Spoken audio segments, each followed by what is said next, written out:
Hi friends, இப்போ மகாநதி பார்க்க போகிறோம். மகாநதியில் வந்துட்டு யமுனா பார்த்தியா எவ்வளோ ஹாப்பியாக இருக்கான்னு சொல்லிட்டு காவேரி கிட்ட சொல்ல, நான் அவளோட அக்காங்க, எனக்கு தான் தெரியும் கூட பிறந்தவளை பற்றி. அவள் வந்து ஹாப்பியாக இருக்க மாதிரி நடிக்கிறா, அவள் மனசுக்குள்ளே எவ்வளோ வலியும் வேதனையும் அனுபவிக்கிறான்னு எனக்கு மட்டும்தான் தெரியும், வேறு யாருக்கும் தெரியாதுன்னு சொல்லிட்டாங்க. நம்ம என்ன பண்ணாலும் இவள் குத்தம் சொல்கிறாளே அப்படிங்கிற மாதிரி இருக்குது. சீக்கிரம் ப்ரப்போஸ் பண்ணிங்கன்னா எந்த பிரச்சனையும் இல்லை, அதை விட்டுட்டு ப்ரப்போஸ் பண்ணாமல் மாற்றி கூட்டுட்டு நீ பெரிய ஆளா நான் பெரிய ஆளான்னு வழி கொடுத்தீங்கன்னா நல்லா வரியா அப்படிங்கிற மாதிரி இருக்குது. சரி, இதெல்லாம் ஒரு பக்கம் இருக்க. இன்னொரு பக்கம் வந்துட்டு நம்ம யமுனா வந்துட்டு இங்கே தான் இருக்காங்க, கன்ஃபார்ம் பண்ணோம் அப்படிங்கிறதுக்காகவே கங்காவுக்கு கால் பண்ணுறாங்க.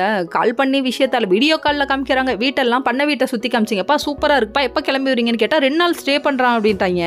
இன்னும் 2 நாள் ஸ்டே பண்ணுறேன்னு சொல்லி அவங்க வீட்டை சமாளிக்கிறதுக்குள்ள இவங்க பட்ட பாட்டு இருக்கே. என்ன கோதாவரி ஓகேயான்ட்டாரு. ஏங்க என் பேரை தப்பாக சொல்லி கேவலப்படுத்தாதீங்க அப்படின்னு சொல்லிட்டாங்க. இன்னொரு பக்கம் குமரனை போய் நிவின் மீட் பண்ண, உனக்கும் சப்போர்ட் பண்ண முடியல, யமுனாவுக்கும் சப்போர்ட் பண்ண முடியல, என்னதான்ப்பா பண்ண சொல்கிறேன் என்ன அப்படின்னு கேட்குறாங்க. நிவினுக்கு பைத்தியம் பிடிச்ச மாதிரி வந்து வீட்டில் உட்காந்துருந்தவரை சும்மா தூண்டி விடுவோங்கிறதுக்காகவே காவேரி ஃபோன் பண்ணுறாங்க. எதுக்காக? நம்ம யமுனா கண்ணீர் விட்டு அழகிறத பார்க்க முடியலப்பா அப்படின்னு சொல்லிட்டு ஃபோன் அடித்து, யமுனா ரொம்ப கஷ்டப்படுறா, நான் உங்களை தான் நம்பியிருக்கேன், நாளைக்கு நீங்கள் வருவீங்கன்னு நினைக்கிறேன்னு சொல்லிட்டு உசிப்பேற்றி விட்றாங்க.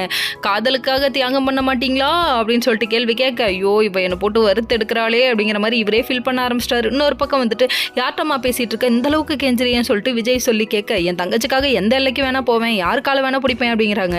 அது மட்டும் இல்லை, நாளைக்கு நடக்க போகிற சம்பவம் உங்களுக்கு தான் பேர் அதிர்ச்சியாக இருக்கும் அப்படின்னு சொல்கிறாங்க. அப்படி என்னப்பா பண்ணி வச்சிருக்கா அப்படின்னு சொல்லிட்டு யோசிக்க ஆரம்பிச்சிட்டாங்க.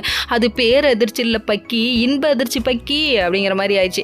யமுனாவும் நிவினும் சேர்ந்தா, ஆஹா நம்ம ரூட்டு கிளியர் ஆயிடுச்சு, நீங்கள் ஒருத்தர் காத்துட்டு கிடக்குறாரு, அது புரியலையே அவங்களுக்கு. நம்ம 2 பேரும் சேர்றது அந்த கடவுளால் கூட தடுக்க முடியாதுன்னு இவர் மைண்ட் வாய்ஸில் யோசிக்கிறாரு. இப்படியே மாற்றி மைண்ட் வாய்ஸ் செய்ய ரீல்ஸாக ஓட்டிடுவீங்களாட்டுக்கு காலம் முழுக்க. கடைசியில் ஒன்றா சேர்ந்து வாழ்கிற வழியை பாருங்க பக்கி அப்படிங்கிற மாதிரி இருக்குது. Okay friends.